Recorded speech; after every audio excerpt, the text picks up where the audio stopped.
Hello, dear students. This is chapter 4 What Books and Burial Tell Us. In this chapter, what we are going to study, you know, in this chapter, we are going to study about books and burials, right? तो आपको हम बता दें ये जो books है और ये जो बरियल्स है, ठीक है ना। तो जो बुक्स के नॉलेज हम लेंगे वो नॉर्थ इंडिया साइड पे हम लेंगे, ठीक है। और बरियल्स की जो बात करेंगे हम वो साउथ इंडिया का साइड में करेंगे। बात समझ में आई कि नहीं आई? पॉइंट ये है कि जो बुक्स के बारे में हम डिस्कस करने वाले हैं, अगर ये हमारा मैप होगा इंडिया का, ठीक है, ये अगर हमारा मैप होगा इंडिया का, तो नॉर्थ, ये नॉर्थ वाला है, नॉर्थ रीजन है इंडिया का, ठीक है ना, अपर साइड। और जो लोअर साइड है ये क्या है, साउथ रीजन है। जितने भी बरियल्स हैं जिसमें हम मेगालिथ की बात करेंगे वो आपका साउथ में हम डिस्कस करेंगे, और जो बुक्स के बारे में डिस्कस करेंगे हम वो नॉर्थ इंडिया के रीजन में डिस्कस करेंगे कि कहाँ कहाँ पर बुक्स मिली, क्या क्या बुक्स का नाम था और बुक्स में हमने क्या क्या सीखा, राइट। तो ये एक आउटलाइन है आपके चैप्टर के नेम का, ठीक है। अब इस चैप्टर में हम पढ़ने क्या वाले हैं, चैप्टर में हम ये समझने वाले हैं कि लास्ट चैप्टर में आप रिकॉल करिए कि पहले आपने क्या क्या सीखा है। देखिए फर्स्ट चैप्टर्स में आपको बता दे रहा हूँ, फर्स्ट चैप्टर में आपने क्या देखा था। फर्स्ट चैप्टर में you have looked outline of the all chapters of history, यानी हिस्ट्री के जितने भी चैप्टर्स इसमें हैं उसका एक छोटा छोटा आउटलाइन देखा था आपने कि किस तरह से हंटर गैदरर्स थे, फिर उसके बाद फार्मर्स बन जाते हैं, है ना। फिर फार्मर्स बनने के बाद धीरे धीरे आपने कुछ सिटीज़ देखी थी, कुछ प्लेसेस देखे थे इंडिया में आपने, जिसमें बुर्ज होम का नाम आपने पढ़ा था, है ना, चिरांद का नाम पढ़ा था आपने फर्स्ट चैप्टर में, ठीक है। इधर आपने हल्लूर का नाम पढ़ा हुआ था, ठीक है। इस तरह से आपने फर्स्ट चैप्टर में कंप्लीट किया हुआ था। सेकेंड चैप्टर में आपने जस्ट हमने बताया था कि फर्स्ट चैप्टर में क्या है, फर्स्ट चैप्टर में एक आपका समरी है पूरे चैप्टर्स के जितने भी हिस्ट्री में हैं। तो सेकेंड चैप्टर में आपने वहीं से स्टार्ट किया था, यानी आपने पढ़ना क्या शुरू किया, आपने पढ़ना ये शुरू किया कि जो हंटर गैदरर्स थे, जो आदिमानव टाइप का जिनका जीवन था, जो घुमक्कड़ी जीवन था जिनका, जो घूम घूम कर अपना भोजन कलेक्ट करते थे, इकट्ठा करते थे, जानवरों को मार कर खाते थे। अब ये लोग क्या सीख गए थे, फार्मिंग करना सीख गए थे। क्या सीख गए थे, फार्मिंग करना, यानी कि ये किसान बन गए थे, फार्मर बन गए थे, ठीक है ना। और जब कोई किसान बनता है, फार्मर बनता है, तो फिर उसको क्या करना पड़ता है, एक ही जगह पे रुकना पड़ता है। इसका मतलब अब इनका जो मूविंग था वो काफ़ी हद तक क्या हो गया था, स्टॉप हो गया था। क्यों? Because they have to look after their crafts, है ना, उनको अपनी जो क्राफ्ट्स हैं उनकी देखभाल करना पड़ता था, राइट। तो इस वजह से वो फार्मर बन गए थे। इतना आपने पढ़ा। इसके बाद आपने क्या पढ़ा, आपने एक कौन सी सिविलाइजेशन पढ़ा, आपने हड़प्पा सिविलाइजेशन के बारे में पढ़ा। हड़प्पा सिविलाइजेशन में आपने बहुत सारे प्लेसेस पढ़े, है ना। जैसे आपने हड़प्पा, हड़प्पा जो स्वयं एक प्लेस था, पाकिस्तान में है, पाकिस्तान के पंजाब में है, राइट। और आपने मोहनजोदाड़ो पढ़ा, मोहनजोदाड़ो। मोहनजोदाड़ो के बाद आपने रंगपुर पर, रंगपुर, लोथल, है ना, लोथल की में धौलावीरा, ये सब कुछ नाम हैं उस समय के जो हड़प्पा सिविलाइजेशन से बिलोंग करते हैं। और आपने देखा कि हड़प्पा सिविलाइजेशन कितनी डेवलप्ड हो चुकी थी, है ना। यानी कि लगभग अगर बात की है कि 14,700 ईयर्स एगो की बात करें तो तब ये ऐसी सिटीज़ देखने के लिए मिली थी कि जहाँ पर नालियाँ जो थी वो छोटी छोटी नालियाँ बड़ी नालियों में मिलती थी, जो रोड्स थी वो 90 डिग्री के एंगल प्रकट होती थी, राइट। उनके जो घर बने होते थे पक्की ईंटों के बने होते थे। यानी कि सोचिए कि इतना इतना समय पहले वो लोग कितना ज़्यादा डेवलप्ड हो गए थे, राइट। तो इन सब चीज़ों के बारे में हमने डिस्कस किया था। तो हमने स्टार्टिंग कहाँ से किया था, हमने स्टार्टिंग किया था 20 लाख, हमने स्टार्टिंग किया था 20 लाख ईयर्स एगो, यहाँ से स्टार्टिंग किया था हमने 20 लाख ईयर्स एगो से। कि यानी कि यहाँ पे हमने क्या पढ़ा था, हमने पढ़ा था यहाँ पर फर्स्ट चैप्टर में क्या पढ़ा था, हमने 3 लिथिक पढ़े थे, 3 एज पढ़े थे। कौन कौन से एज पढ़े थे, पैलोलिथिक पढ़ा था हमने, ठीक है, पैलियोलिथिक पढ़ा। फिर उसके बाद हमने क्या पढ़ा था, मेसोलिथिक पढ़ा, मेसो, ठीक है। फिर हमने क्या पढ़ा, नियोलिथिक पढ़ा। और सबका मतलब मैंने बताया था ना कि जो सबसे बड़ा एज था वो आपका पैलोलिथिक था। सबसे बड़ा एज क्या था आपका, पैलोलिथिक था, क्योंकि ये 20 लाख से लेकर कहाँ तक था, ये 20 लाख से लेकर यहाँ पर 10,000 ईयर्स एगो, यानी सबसे बड़ा पीरियड आपका यहीं पर था। इसके बाद मेसोलिथिक तो आपका 10,000 से 4,000 तक है, फिर ये 4,000 से जस्ट आगे है। तो नियोलिथिक तक में आते आते हम लोगों ने काफ़ी कुछ सीख लिया था, है ना। यानी देखिए एज आता क्या था, ये कुल मिला के एक प्रकार का डेवलपमेंट है, ठीक है ना। जैसे जैसे लोगों को कुछ ना कुछ मालूम होता गया वैसे वैसे हम लोग उसको एज में डिवाइड कर दिए कि पैलोलिथिक एज हो गया, है ना, ये मेसोलिथिक हो गया, नियोलिथिक हो गया। इसके बाद फिर हम लोगों ने हड़प्पा सिविलाइजेशन पढ़ा। हड़प्पा सिविलाइजेशन में हम कहाँ कहाँ से कहाँ पढ़ रहे थे, हड़प्पा सिविलाइजेशन में हम 4,700 years ago to 4,700 years to कहाँ तक हम लोगों ने लगभग यहाँ पढ़ा था 2000, है ना, 2500 या लगभग इसी के आसपास तक हम लोगों ने पढ़ा था। हड़प्पा सिविलाइजेशन के बारे में पढ़ा, ठीक है। या हड़प्पा सिविलाइजेशन हालांकि रहती है आपकी 1700 तक, ठीक है, 1700 ईयर्स तक रहती है और इसी समय तक में पूरी तरह से फिनिश हो जाती है। अब जो इस चैप्टर में आप पढ़ने वाले हैं, इस चैप्टर में आप क्या पढ़ने वाले हैं, इस चैप्टर में आप वैदिक संस्कृति पढ़ने वाले हैं। वैदिक संस्कृति, वैदिक संस्कृति क्या होती है, थोड़ा सा उसको समझ लीजिए। ऐसी संस्कृति, ऐसा कल्चर, यानी वैदिक कल्चर पढ़ने वाले हैं। वैदिक कल्चर का मतलब ये है कि ऐसी जो संस्कृति है, ऐसा कल्चर जो क्या करे, जो वेदों पर डिपेंड करे, जो क्या करे, वेदों पर डिपेंड करे, वेदाज पर। अब वेदाज क्या होते हैं, देखिए वेदाज के बारे में समझ लीजिए क्या होते हैं।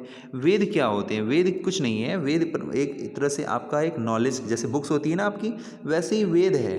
पहले के समय में जो वेद होता था, अगर हमें कोई नॉलेज लेना है, कोई ज्ञान की बात कहीं सीखना है, तो आप वेदों को पढ़ लीजिए, आपको आ जाएगा। इसका मतलब वेद क्या है, एक प्रकार की बुक्स है। वेद क्या है, हमारी एक टाइप की बुक्स है, ठीक है। इसको किसने राइट किया होगा, है ना, इसमें क्या क्या बातें हैं, वो सारी बातें हमें इस चैप्टर में पढ़नी है। और वो किस रीजन में पढ़ेंगे हम लोग, नॉर्थ इंडिया साइड में पढ़ेंगे, जिसके बारे में मैंने अभी आपको बताया भी है कि जो बुक्स वाला पार्ट है ये हम लोग नॉर्थ रीजन में पढ़ेंगे। यानी ये इंडिया है, तो जो वेदों का हम अध्ययन करेंगे वो इधर करेंगे, नॉर्थ इंडिया साइड में हम वेदों के बारे में पढ़ेंगे। साउथ इंडिया में बहुत ही कम इनके बारे में चर्चा मिलती भी है, ठीक है। क्यों, क्योंकि वेदों की जो रचना हुई थी, वेदों को जो कंपोज किया गया था वो इसी रीजन में किया गया था। कहाँ किया गया था, नॉर्थ में और वेस्ट में। अगर आपसे कोई पूछे कि वेदों की रचना किस डायरेक्शन में की गई थी, तो आप बताएंगे कि वेद उस समय इंडियन सब कॉन्टिनेंट में जो नॉर्थ वाला पार्ट है और जो वेस्ट वाला पार्ट है, तो नॉर्थ वेस्ट रीजन में वेदों की रचना हुई थी, यानी कंपोज किया गया था यहीं पर। रिवर कौन सी थी, सिंध रिवर थी, ठीक है ना। सिंध रिवर उस समय की सबसे पवित्र नदी मानी जाती थी, होली रिवर मानी जाती थी, ठीक है ना। इसी को समुद्र की तरह भी मानते थे, हालांकि समुद्र नहीं थी ये, लेकिन उसको समुद्र की तरह भी मानते थे, पवित्र नदी मानते थे, राइट। और यहीं पर वेदों की रचना होती है। तो इन्हीं के बारे में हम लोग डिस्कस करेंगे कि वेदों के, यानी जो वेद हैं, जो बुक्स है, इससे हमें क्या क्या सीखने के लिए मिल रहा है, राइट।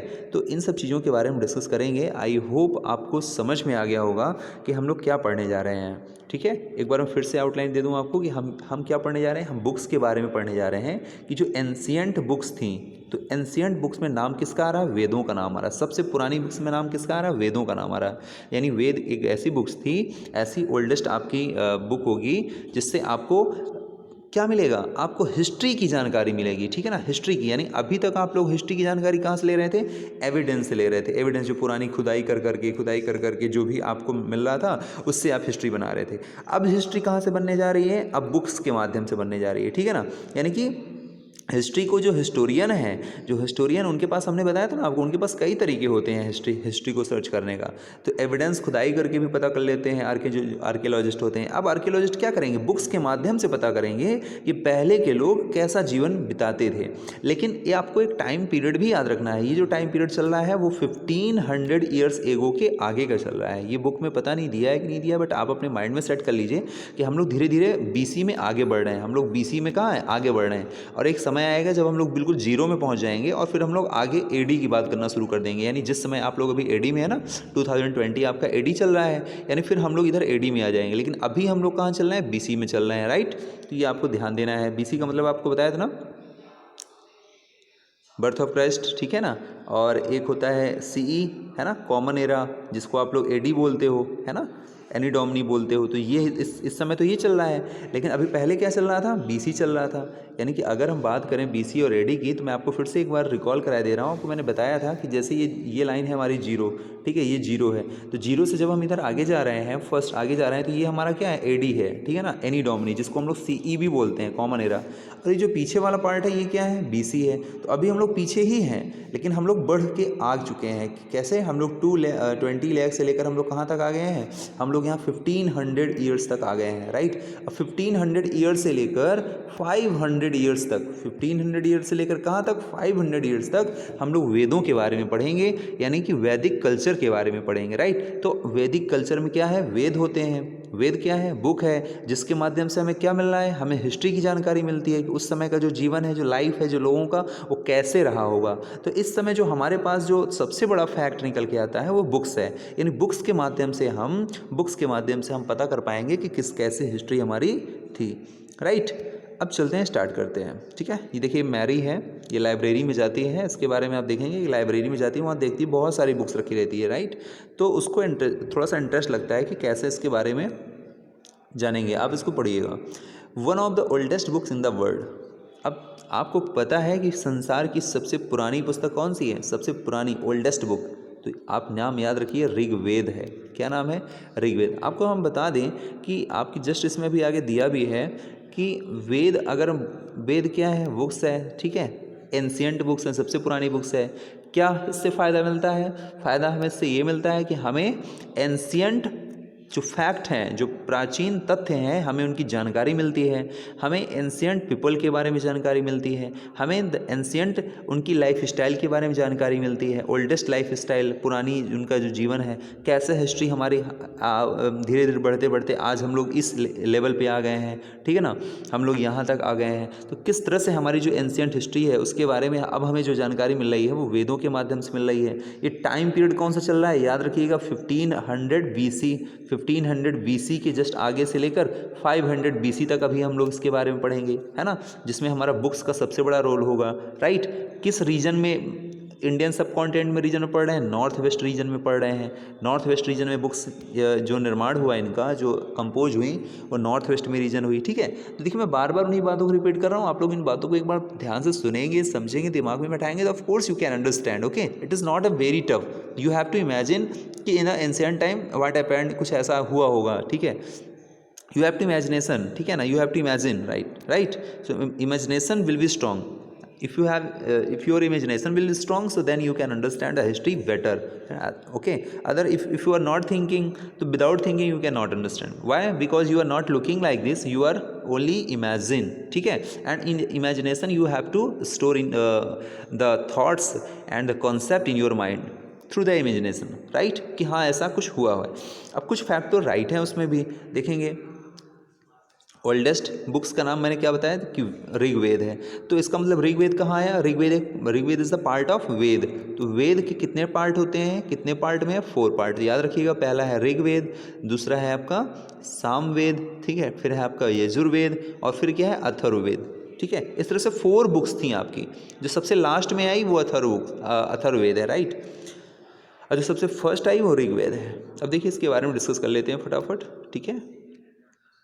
ये देखिए, you may have heard about the Vedas, there are 4 of them. उनमें से फर्स्ट ऋग्वेद है, सामवेद है, यजुर्वेद है, अथर्ववेद है। The oldest Veda is a Rigveda. सबसे पुरानी बुक कौन सी थी हमारी? ऋग्वेद थी। Composed about 3500 years ago. ये इतने समय पहले कंपोज की गई थी, ठीक है ना, इतने समय पहले कंपोज की गई थी।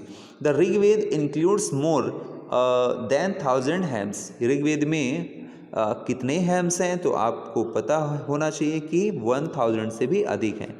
हेम्स का मतलब क्या होता है? हेम्स मतलब होता है जैसे भजन कह दें आप, या मंत्र कह दें, मंत्रों का जो उसमें उल्लेख है या भजनों का उल्लेख है, तो उसमें 1000 है, 1000 से ऊपर है, 1000, ठीक है ना। 1000 हेम्स इंक्लूड्स मोर देन 1000 हेम्स, ठीक है ना। कॉल्ड, उनको क्या कहा गया? सूक्त। सूक्त भी बोला गया, सूक्त भी है उसमें, ठीक है ना। सूक्त कितने हैं? तो सूक्त को क्या कहा जाता है? वेल सेड, यानी अच्छी अच्छी बातें उसमें दी गई हैं। These hymns are in the praise of various gods and goddess. अच्छा, इन हेम्स में होता क्या था? इन हेम्स में जैसे आज के भजन नहीं होते हैं, भजन में क्या होता है? देवताओं की प्रशंसा होती है। भजन आप करते हैं ना, भजन करते हैं, मंत्रों का उच्चारण करते हैं, इससे क्या करते हैं आप लोग? देवताओं को प्रसन्न करने की कोशिश करते हैं ना। वही बातें लिखी हैं, वही कॉमन है सब कुछ, ज़्यादा इतना टफ नहीं है। These hymns in the praise of various gods and goddess, ठीक है। ये जो हेम्स होते हैं ना, ये किनकी प्रेस में? गॉड एंड गॉडेस, यानी देवी और देवताओं की प्रेस में ये लिखे होते हैं, मंत्र होते हैं। 3 गॉड्स आर स्पेशली इंपॉर्टेंट। अब उस समय जो 3 गॉड्स थे, यानी उस समय की बात कर रहे हैं हम लोग, 15 ईयर्स BC की बात कर रहे हैं, ठीक है ना। देखिए कंपोज जरूर हुआ था 35, लेकिन ये जो हम जो अभी रीजन पढ़ेंगे ना, कि इनका इस्तेमाल हमें, ये जो इनकी लाइफ स्टाइल है वो हमें कब पता चलती है? तो वो इस समय पर पता चलती है।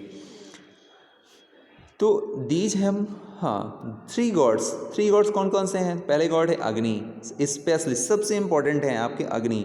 अग्नि का मतलब क्या था? द गॉड ऑफ फायर, आग के देवता, है ना। इंद्र का मतलब अ वॉरियर गॉड, राइट, मतलब योद्धा, है ना। इंद्र को माना जाता है, इंद्र के बारे में आपको पता ही होगा। सोम क्या थे? सोम भी एक देवता थे क्या? हाँ बिल्कुल थे, लेकिन एक प्लांट भी था। सोम एक प्लांट था, from which a special drink was prepared. यानी सोम क्या है? सोम एक प्रकार की वनस्पति है, एक प्रकार का प्लांट है जो कि हिमालयी क्षेत्रों में पाया जाता है। उसको पीस करके एक रस बनाया जाता है जिसका देवताओं लोग या आदि लोग पान करते हैं, ठीक है। इस तरह से उसको भी देवता में ही माना गया, क्योंकि देवताओं के द्वारा ही इसका रसपान होता था, यूज होता था, इसलिए उसको सोम रस कहा गया, ठीक है। तो एक प्रकार का सोम क्या था? एक प्लांट था। अब क्या है? These hams were composed bye sages. ये जो हैम्स थे, जो भजन थे, जो मंत्र थे, ये कंपोज किसके द्वारा किए गए? सेजेस के द्वारा। सेजेस किन्हें कहते हैं? ऋषि। सेजेस मतलब ऋषि, जो ऋषि मुनि होते हैं ना उनको। जो प्रीस्ट होते हैं, प्रीस्ट मतलब पुरोहित। पुरोहित क्या करते थे? Taught the student. जो विद्यार्थी होते थे, जो पहले के समय में गुरुकुल सिस्टम जानते हैं ना, पहले के समय में बच्चों को जब पढ़ाया जाता था, तो उस समय जब पढ़ाया जाएगा, वेदों के समय में जब पढ़ाया जाता था, तो जो पुरोहित होते थे ना, जैसे टीचर है ना, तो टीचर का काम कौन कर रहा है? प्रीस्ट कर रहे हैं, ठीक है। या हम ये कह सकते हैं कि आज जो पहले प्रीस्ट का काम था वो आज कौन कर रहा है? टीचर कर रहा है, ठीक है।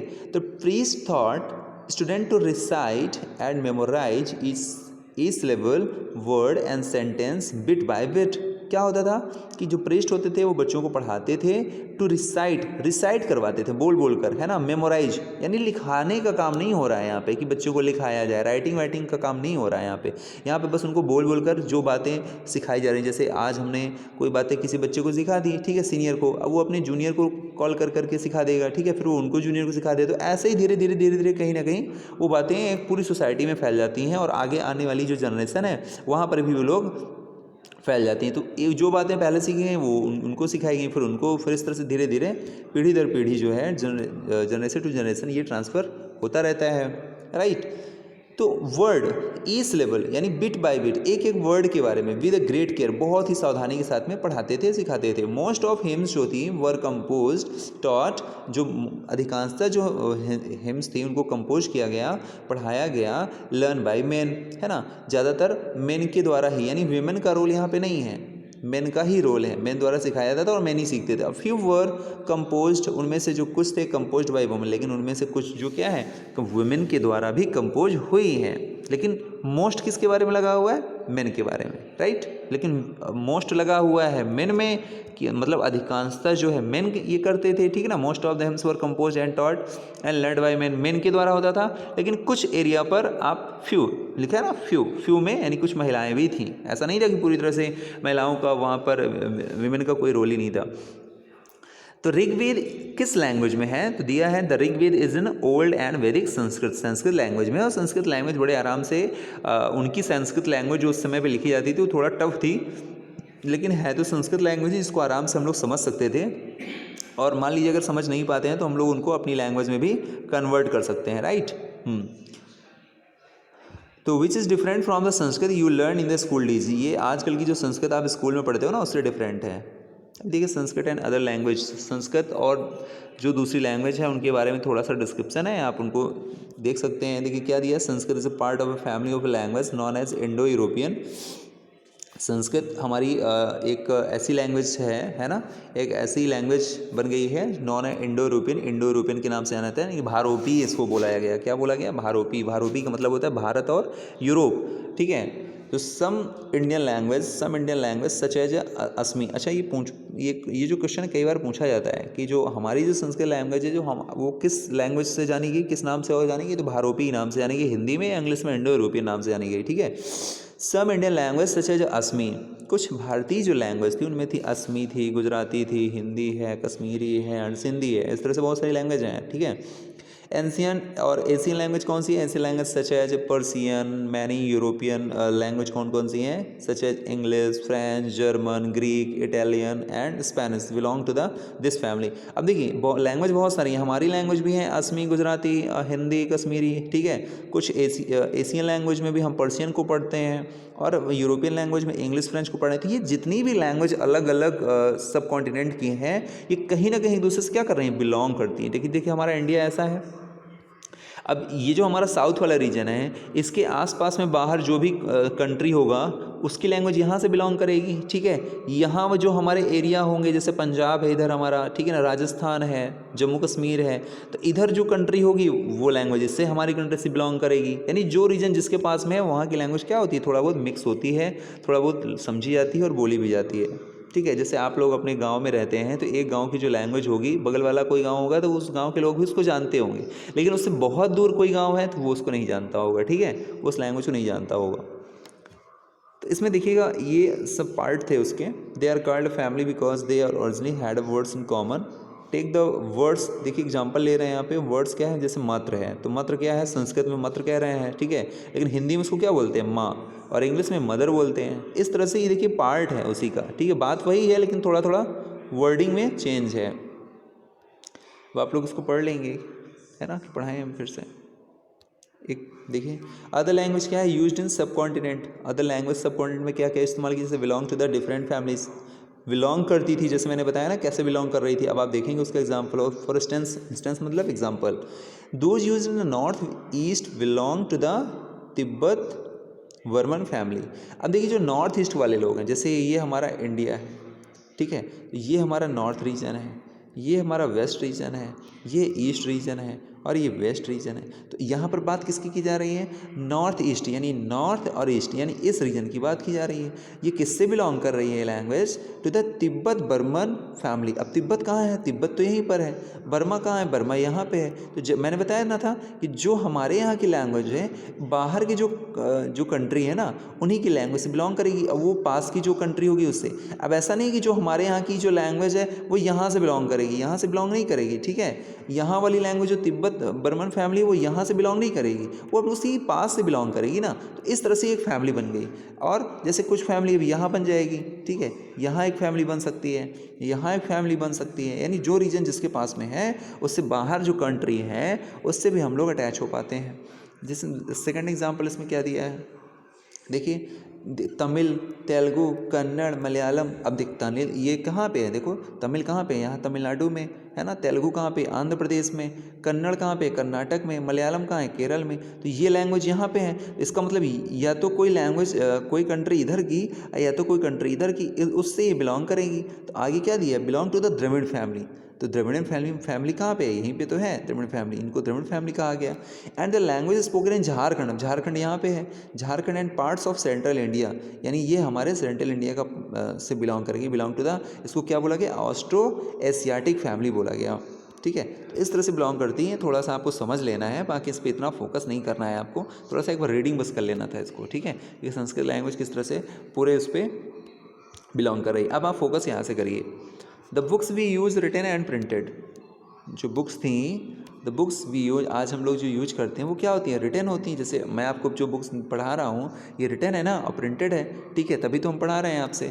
द ऋग्वेद, लेकिन ऋग्वेद की बात करें तो ऋग्वेद में क्या था, ऋग्वेद वॉज रिसाइटेड, यानी ऋग्वेद में जो हेम्स थे ना उनको रिसाइड करवाया जाता था, बोल बोल कर सिखाया जाता था, ठीक है। यानी उनके जो गुरु थे ना उनके पास बुक्स थी और ना, मतलब उनको कहीं ना कहीं से ज्ञान प्राप्त हुआ। माना जाता है कि ब्रह्मा जी द्वारा उनको ज्ञान प्राप्त होता है, कुछ ऋषि मुनियों को, ठीक है, उनको ऐसा एक कल्पना है, ठीक है।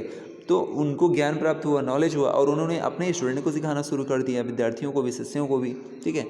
तो recited, Rigveda was recited and heard, और उनसे बुलवाया जाता था, जो वो सुनते थे और बोलते थे, रैदर दैन द रीड नहीं करते थे, रीड नहीं कराया जाता था।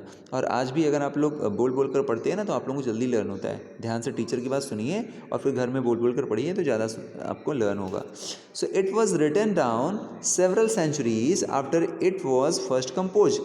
पहले देखिए ऋग्वेद को बहुत समय तक तो ऐसे ही पढ़ाया गया, लेकिन बाद में फिर ऋग्वेद की सारी बातों को कहीं ना कहीं कंपोज किया गया, ठीक है। लेकिन कितना समय लग गया, सेवरल सेंचुरीज, कई शताब्दी बाद, लगभग कितना, देखिए इसमें दिया the first compose and printed less than 200 years ago, ठीक है, 200 years ago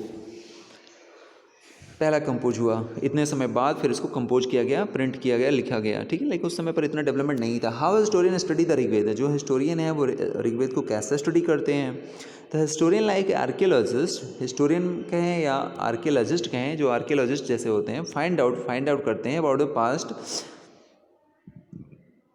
but in the addition to the material remains, जो मटेरियल रिमेन होते थे उनसे वो फाइंड करते थे।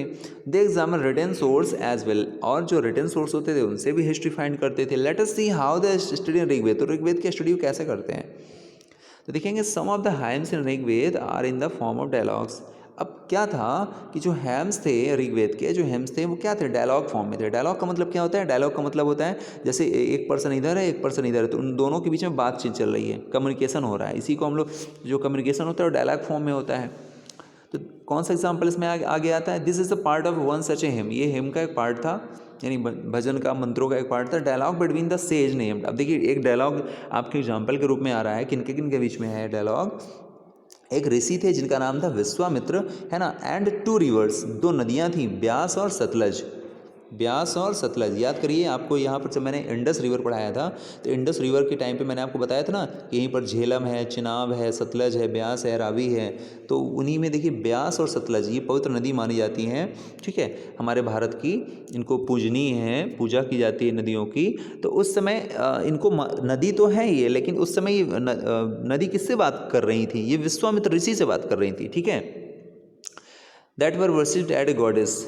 अब ये देखिए जो मंत्रोच्चारण है, ठीक है, जो हेम्स हैं वो दिए गए हैं। देखिए क्या दिया गया इसमें, अ पेजेस फ्रॉम मनुस्क्रिप्ट्स ऑफ ऋग्वेद, जो ऋग्वेद में मनुस्क्रिप्ट्स है ना, दिस मनुस्क्रिप्ट मतलब हाथ द्वारा लिखी गई। अब पहले तो हाथों से ही लिखा गया, बाद में उसको फिर मशीन से, this manuscripts of the Rigveda, Rigveda पहले बोल बोल कर सिखाया जाता था, बाद में फिर किसी ने धीरे धीरे उसको लिखना शुरू किया, ठीक है, हैंड से, उसी को मनुस्क्रिप्ट्स कहा गया, मनुस्क्रिप्ट्स ऑफ ऋग्वेद बोल दिया गया। तो ये किससे बनी थी, on birch bark, birch bark मैंने आपको बताया था ना, पेड़ों की जो खाल होती है उसको निकाल कर उस पर गोज गोज कर लिखना, है ना। Was found in Kashmir, Kashmir में पहली बार मिलती है अबाउट 150 ईयर्स एगो, 150 साल पहले मिलती है। अब सोचिए यहीं से हिस्टोरियन को जानकारी मिल रही है, और यहीं से वो सारी बातें फिर अब आज तरह की जो आजकल की बुकें हैं उनमें प्रिंट करा देते हैं फिर, है ना। It was used to prepare one of the earliest printed text of Rigveda, सबसे पुराना प्रिंट था ये, as well as English translation, बाद में इसको इंग्लिश में ट्रांसलेट भी किया गया। It was not preserve in the library, ये लाइब्रेरी में आज भी प्रिजर्व करके रखा गया है, पुणे और महाराष्ट्र, यानी महाराष्ट्र में आप जाइए, महाराष्ट्र में जो पुणे है, पुणे में अगर आप जाएंगे तो वहाँ पर आपको ये इसी तरह से रखा हुआ मिल जाएगा, आप लोग देखकर जरूर आइए, ठीक है, पुणे में, ठीक है, इस तरह से उसको सेव करके रखा गया है, सुरक्षित दिखाने के लिए कि देखिए पहले ऐसे होते थे, नहीं तो डिस्ट्रॉय भी हो सकते हैं।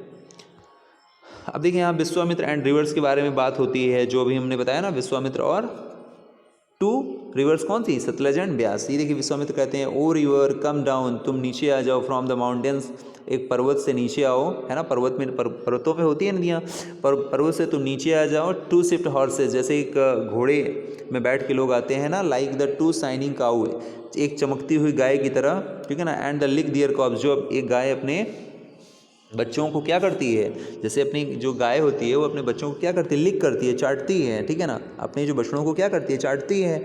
और एक मतलब वाइट कलर की जो गाय होती है, काऊ होती है, वो बिल्कुल चमकदार तरीके से, तो आप एक गाय की तरह, है ना, ऐसे नीचे आ जाओ, पहाड़ों से नीचे की तरह आ जाओ। अब इसे क्यों कह रहा है, देखो जो नदी का पानी होता है ना, वो भी अगर आप दूर से देखोगे ना तो वाइट बिल्कुल छलकता हुआ ऐसे ही प्रतीत होता है। तो ऐसी बातचीत है उनके बीच में चल रही है। You move like a chariots to the seas, है ना, जब तुम मूव करती हो तो ऐसा लगता है कि समुद्रों में रथ चल रहे हैं ना, through the power of Indra, Indra की पावर के जरिए, you are the full of water, तुम वाटर से फुल हो, है ना, wish to unite with one another. तो इस तरह से आप इनको देखेंगे, इस तरह से इनकी बातचीत है, आप इसको पढ़ लीजिएगा।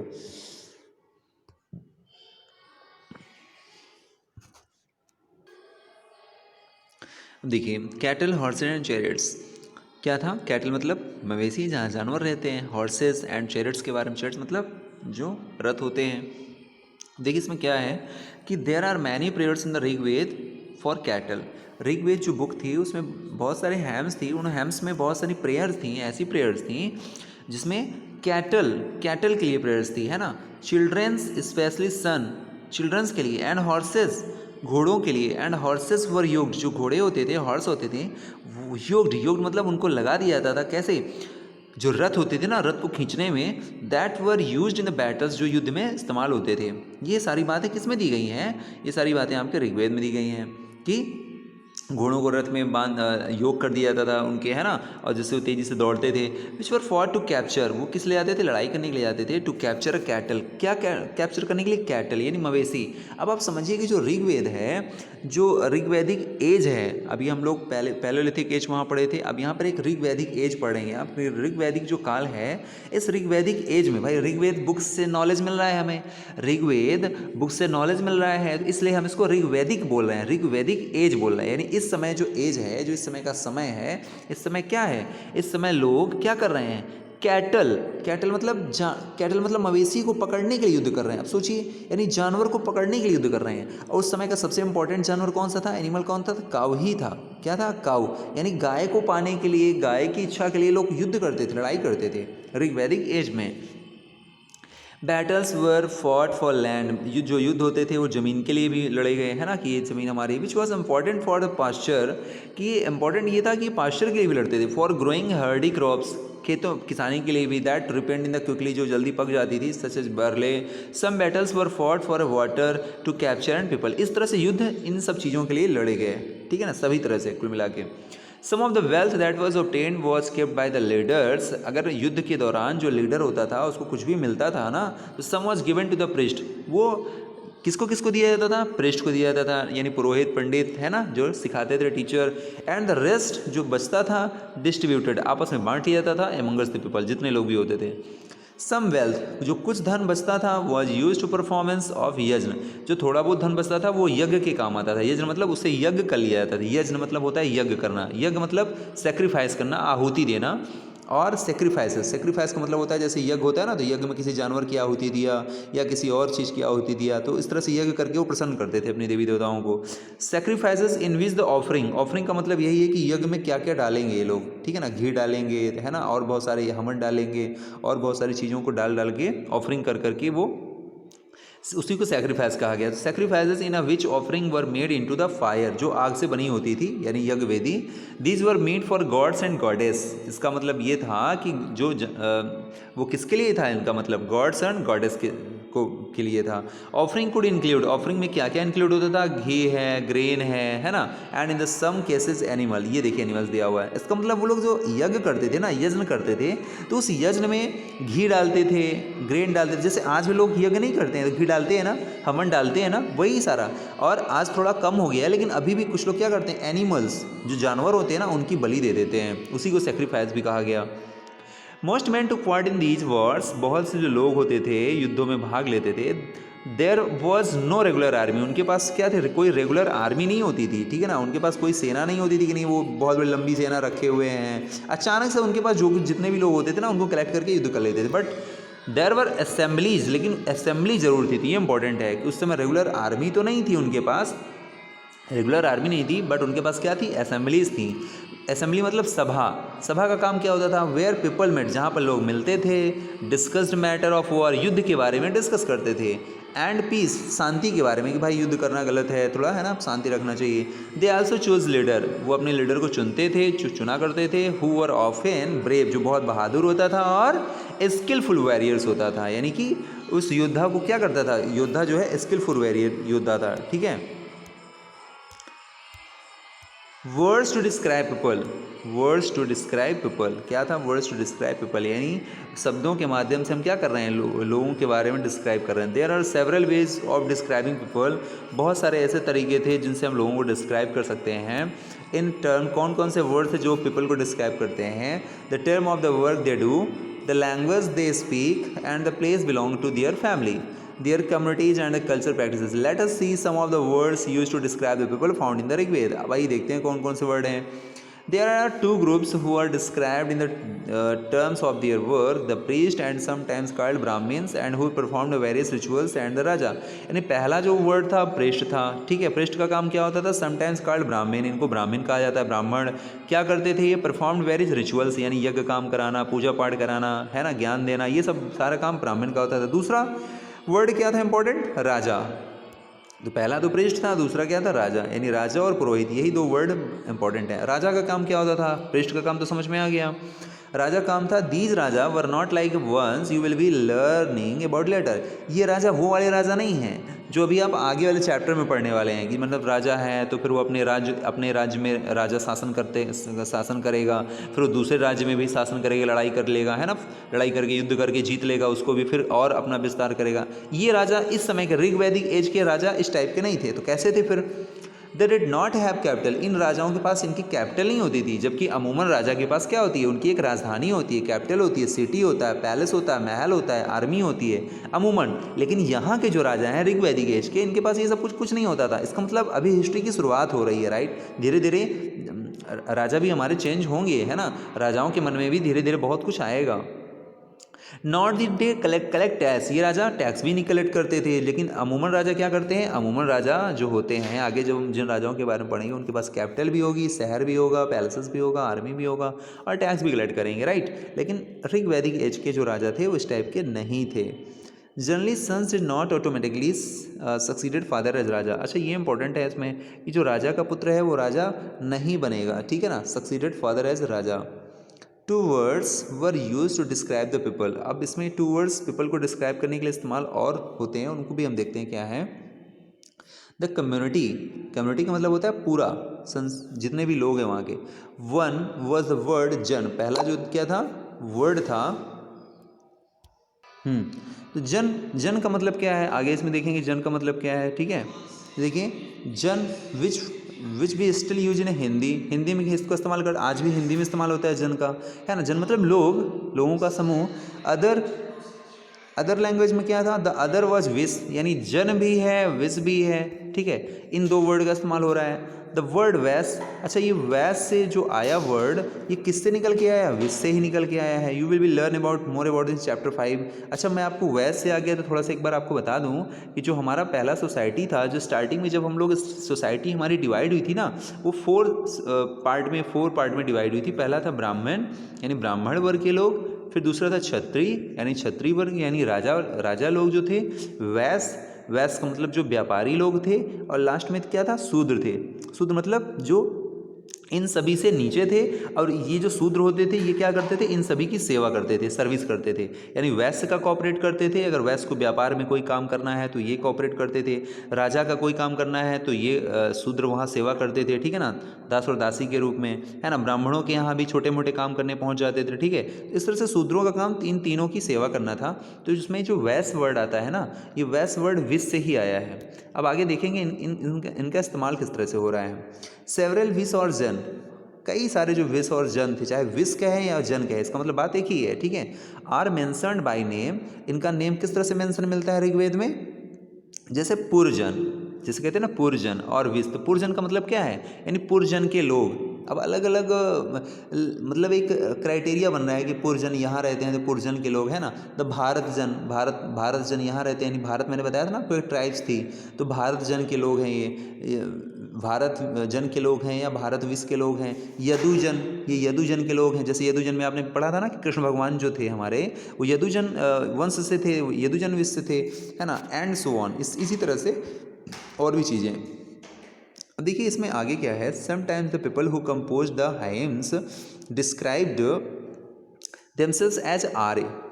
जो कभी कभी आप देखेंगे कि लोग जो हैम्स में कंपोज किए गए, यानी कि एक तरह से देखा है कि ऋग्वेद में जो हैम्स हैं उनमें अगर हम लोगों की बात करें तो हैम्स में लोगों ने अपने आप को क्या कहा है, आर्य कहा है। क्या कहा है, आर्य। आर्य का मतलब होता है श्रेष्ठ, यानी अपनी जो उन्होंने एक जाति बताई है वो कहा है कि हम लोग क्या हैं, आर्य हैं। और आर्य का मतलब क्या होता है, दियर अपोनेंट, इनके जो विरोधी हैं वो क्या है, दस्यु हैं। दस्यु मतलब दास। ये कौन थे, these were people who did not perform sacrifice. ये लोग दास और दस्यु वो लोग थे जो सेक्रीफाइस परफॉर्म नहीं करते थे। सेक्रीफाइस का मतलब यज्ञ आदि कराना, ये काम नहीं करते थे, ठीक है, यज्ञ में आहुति देना, ठीक है। तो ये यज्ञ का काम कब करेंगे, यज्ञ का काम तब करेंगे ना जब वो युद्ध कहीं से करके आएंगे, तब उस खुशी के मारे क्या करेंगे, कुछ पार्ट पुरोहित को देंगे, कुछ पार्ट अपने लिए रखेंगे, कुछ पार्ट जो बचेगा उसमें सेक्रीफाइस यानी यज्ञ करेंगे, है ना, यज्ञ करेंगे, जिसको आपने पढ़ा। तो ये लोग ये काम नहीं करते थे, ठीक है। तो प्रोबेबली स्पोक डिफरेंट लैंग्वेज, अलग अलग लैंग्वेज में बोलते थे। लेटर द टर्म दास, जो दास था, and feminine dasi came to the mean slave, उनका मतलब स्लैब होता था। Slaves are women, slaves were women, slaves women भी थी एंड मैन, दोनों टाइप के लोग थे। स्लैब्स मतलब होता है दास, जो सेवा करने वाले लोग होते थे। Who are often captured in war, ये वो लोग होते थे कि जब कोई राजा युद्ध करता था तो उसमें जो लोग बंदी बना लिए जाते थे ना, जो पकड़ लिए जाते थे, ऐसे लोगों को यहाँ पर अपने यहाँ ला के क्या बना दिया जाता था, दास बना दिया जाता था। They were treated as the property of their owners, और वो उनका इस्तेमाल इसलिए इस तरह से होता था जैसे लग रहा है कि वो उस राजा की प्रॉपर्टी है ना। मतलब अगर आप किसी को पकड़ के ले आए हो तो भाई आप उसको एज ए प्रॉपर्टी थोड़ी यूज करोगे, लेकिन यूज करते थे। Who could make them do what ever they wanted, वो वही काम करते थे था जो राजा चाहता था, ठीक है ना। While the Rigved was being composed in the northwest of the subcontinent, there were other developments elsewhere. Let us look at the some of these, है ना। ऋग्वेद हमारी कंपोज होती है नॉर्थ वेस्ट में, सब कॉन्टिनेंट में। यही चीज़ मैंने आपको बताया था कि ऋग्वेद हमारी कहाँ कंपोज हो रही है, ये हमारा जो एरिया है ऋग्वेद यहाँ कंपोज होती है, ठीक है ना, नॉर्थ वेस्ट में, नॉर्थ में और वेस्ट में, ये मैंने आपको बात बताई है। अब जो नेक्स्ट हेडिंग है हमारी वो क्या है, silent sentinels the story of megalith. अब अगली जो हेडिंग है उसको हम लोग नेक्स्ट वीडियो में देखेंगे, मेगालिथ के बारे में, राइट। तो मेगालिथ के बारे में आपको समझ लेना, मेगालिथ का मतलब होता है बड़े बड़े पत्थर। बड़े बड़े जो पत्थर थे इनका इस्तेमाल किस लिए होता था, अगर आप चाहें तो इसको आप आगे पढ़ भी सकते हैं थोड़ा सा, ठीक है। फिर हम आपको जब पढ़ाएंगे तो आपको जल्दी समझ में आएगा, ठीक है। तो आपका होमवर्क यही है कि आप लोग जो नेक्स्ट हेडिंग है ना इसको एक बार रीड कर लीजिएगा, ठीक है, और बाकी जो हमने पढ़ाया है उसको आप लोग रिवाइज कर लीजिएगा। Okay, thank you. So next we meet in the next video.